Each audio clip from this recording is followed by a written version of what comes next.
E por que os militares estariam enfrentando o capital? Gente, primeiro, os militares não têm problema nenhum com a agenda do capital, que é essa agenda neoliberal. Tá? Essa agenda de privatizações, essa agenda de destruição dos direitos trabalhistas.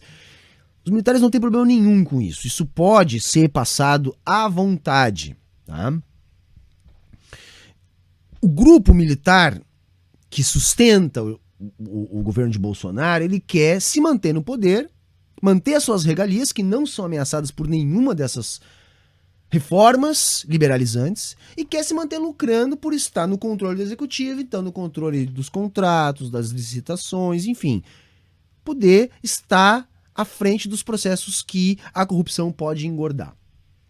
É isso que os militares querem. A questão do emprego, das privatizações, dos anseios do capital, né, do mercado, isso pouco importa. Só que o que acontece? Há uma disputa pelo vácuo de poder. Porque vejam, o Bolsonaro em si tem 114 votos no parlamento. Tem uma ameaça no STF. Se ele não tiver poder político para barrar as questões que chegam no STF contra ele, ele cai, vai preso. Mesma coisa na Câmara dos Deputados. Se virar o jogo político, ele sofre o impeachment. Bolsonaro não é o preferido do capital. No governo, o capital buscou o seu espaço através do Paulo Guedes. O Bolsonaro foi só a porta de entrada para o capital. O que o capital não contava é que os militares seriam os avalistas desse governo, porque o próprio capital achava que seria o avalista. Era evidente que o Bolsonaro não teria força política para governar, para se manter no cargo. Quando o Bolsonaro se transformou em algo inevitável, o capital, que colocou lá o seu representante no projeto de Bolsonaro com o Paulo Guedes, acreditava que iria avalizar o governo. E avalizar o governo significa ditar a política econômica. Era isso que o capital acreditava.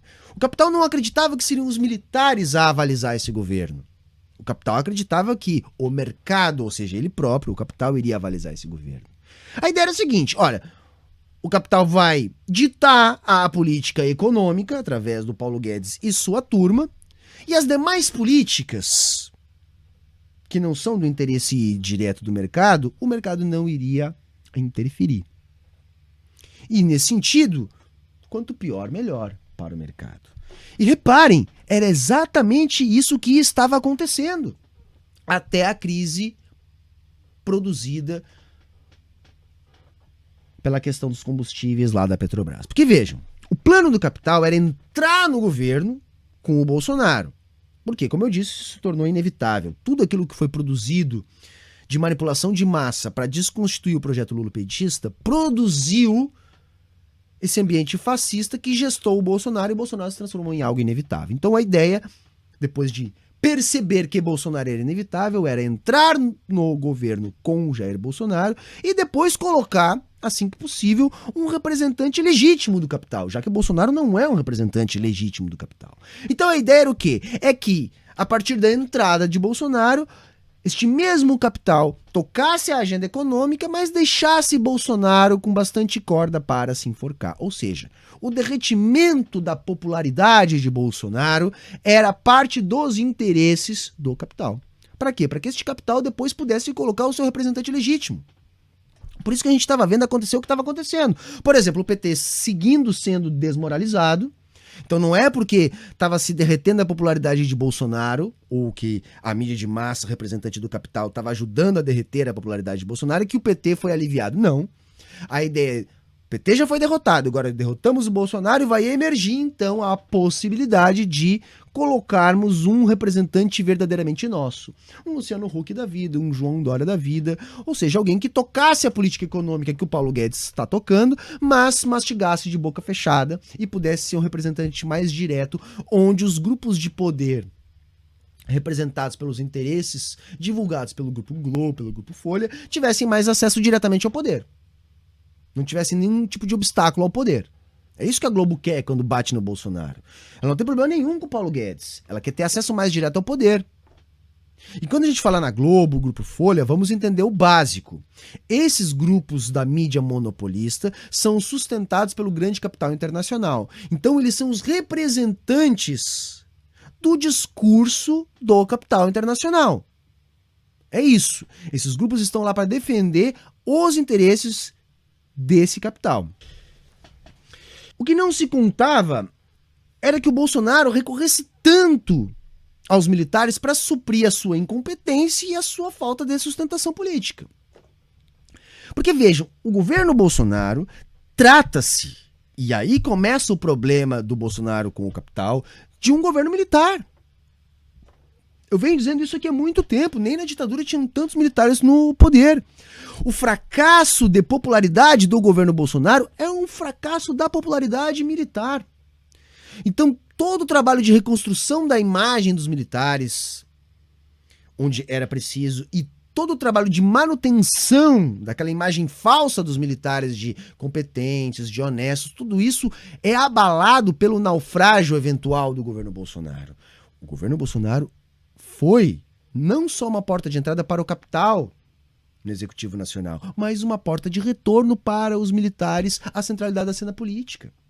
Então esse grupo militar corrupto que está no poder em benefício próprio, acabou sendo um grupo político que rivalizou com o capital à tutela de um governo absolutamente incompetente. Então é uma disputa pelo vácuo de poder. O vácuo de poder é o Bolsonaro no poder. Bolsonaro não tem um grupo capaz de governar. Ele tem 114 deputados bolsonaristas, no máximo. Então é um governo militar onde o vácuo de poder está sendo disputado entre esses militares que sustentam Bolsonaro e o capital que achou que iria sustentar Bolsonaro. Qual é o ponto agora, já para nós começarmos a entender o que está acontecendo nesse imbróglio da Petrobras? Esse grupo militar, ele não pode deixar uma crise política social ajudar a desconstruir o governo. E é isso que está se refletindo na disputa em torno da Petrobras. Porque vejam, a crise política social, que pode ser provocada pelo descontrole no preço dos combustíveis, pode potencializar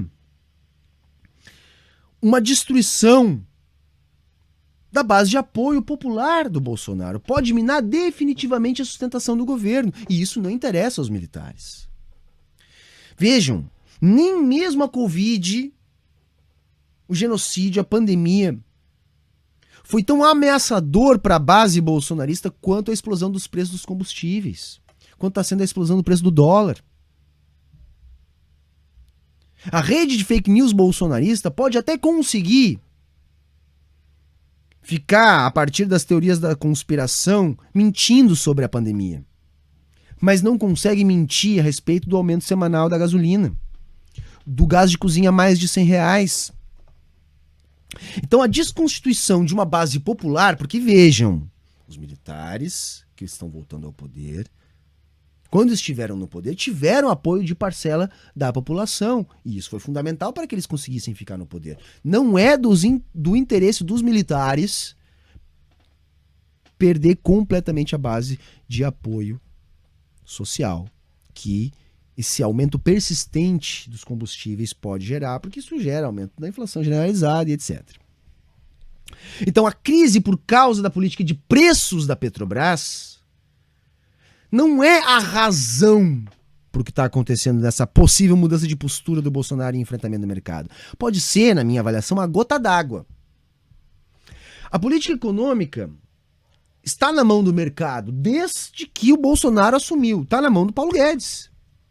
E qual é o resultado dessa política que está na mão do Paulo Guedes desde o início do mandato do Bolsonaro? O dólar disparado, a dívida pública disparada, que não é relevante, a gente sabe, pelo menos não no momento, mas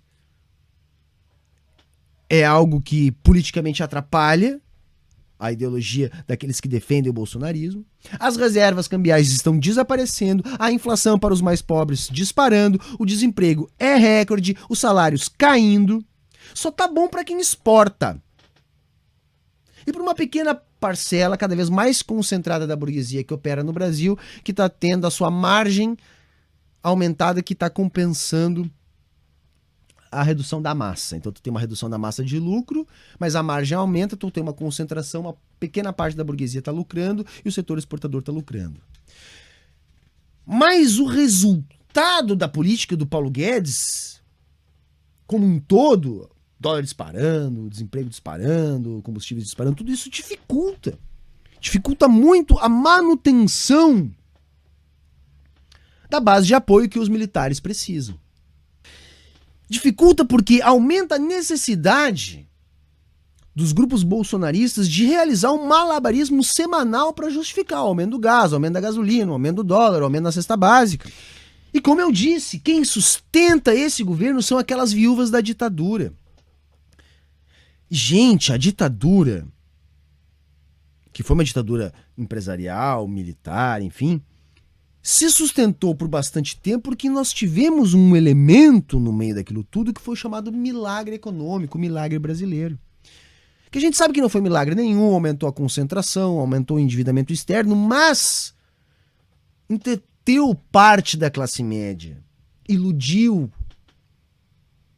É preciso, portanto, que exista um ambiente que proporcione a propaganda para o governo, que proporcione ao governo dizer agora nós viramos, agora estamos dando certo. Os militares conseguiram isso nos anos 60, 70 e precisam disso agora para reverter e se estabelecer de maneira mais estável no controle político da situação. É necessário que a política econômica dê resultado. A mídia, na época da ditadura civil militar de 64 a 85, também serviu aos interesses dos militares, mas os militares sabem que vão, mais cedo ou mais tarde, cooptar essa mídia de massa. Mesmo que ela seja representante dos interesses do capital, que no momento está em disputa com eles, por medo, a mídia não tem alternativa a não ser se render. Até para continuar existindo. É o mesmo caso do STF. A mídia que não se enquadrar, a partir do momento que os militares forem vistos como polo hegemônico de poder, a mídia que não se enquadrar é descartada. O ministro do STF que não se enquadrar é descartado. Tudo isso aconteceu em 64 até 85 e tende a acontecer agora se os militares conseguirem se estabelecer como grupo político hegemônico. A gente está vendo alguns ministros já dando a entender isso, que é o que eu estou sustentando aqui desde o início. Gilmar Mendes, Dias Toffoli já estão mostrando, olha, se vocês estão querendo se posicionar como líderes políticos, nos deixem em paz que nós não vamos ser empecilho para vocês. Só que, gente, o caso da Petrobras é central nisso tudo. Porque o golpe contra o PT, contra a Dilma lá em 2016, foi quase que exclusivamente para controlar a Petrobras. A Petrobras está no centro do interesse do grande capital. Ela é o centro do interesse político. A Lava Jato foi constituída para que a Petrobras assumisse o perfil que assumiu a partir de 2016. Tudo o que aconteceu na Lava Jato foi para que a Petrobras se transformasse no que se transformou já a partir de 2016. Do que eu estou falando? Tudo que foi feito no Brasil, que produziu o Bolsonaro, foi feito para que a Petrobras assumisse a atual política de preços, que é a razão da intervenção militar na empresa. Essa atual política de preços, gente, é uma política de preços ditada pelo mercado. É o sonho de consumo do capital para o Brasil em relação à Petrobras desde os anos 50. Coloca o Brasil como se fosse um importador de petróleo e não um país autossuficiente. Então os fundos de pensão, os grandes investidores, aqueles interessados nos lucros das ações são os que comandam o conselho da Petrobras. A empresa está voltada para o lucro e não para uma função social de desenvolvimento e estabilização dos preços. Então por isso essa questão de privatizações a preço de banana das refinarias, como aconteceu agora na Bahia, onde uma refinaria foi privatizada por 1,6 bilhão, sendo que era avaliada entre 3 e 4 bilhões.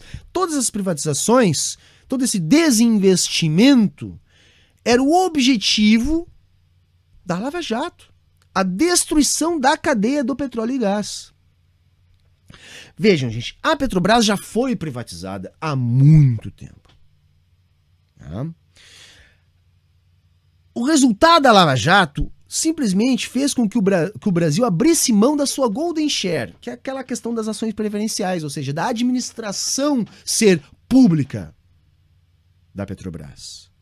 Porque na prática, a atual política de preços faz com que não exista uma golden share, não exista uma administração pública. A administração está completamente entregue ao mercado. Então, se não foi possível realizar uma privatização completa, da maneira que está, é como se tivesse acontecido. Porque vejam, não basta privatizar a Petrobras. A Petrobras, gente, ela é um monopólio natural. Tem toda uma cadeia construída que está sendo desmontada. E essa cadeia construída, ela impõe ao capital que atua nesse segmento uma série de barreiras à entrada. Então não é simplesmente privatizar a Petrobras. É muito mais fácil fazer o que está sendo feito. Então se usa a própria Petrobras para atender os interesses do capital de entrar nesse nosso mercado. Então se produz esse desinvestimento, essa privatização de uma cadeia. Não só privatizações de refinarias, privatizações de oleodutos, de gasodutos, de redes de distribuição.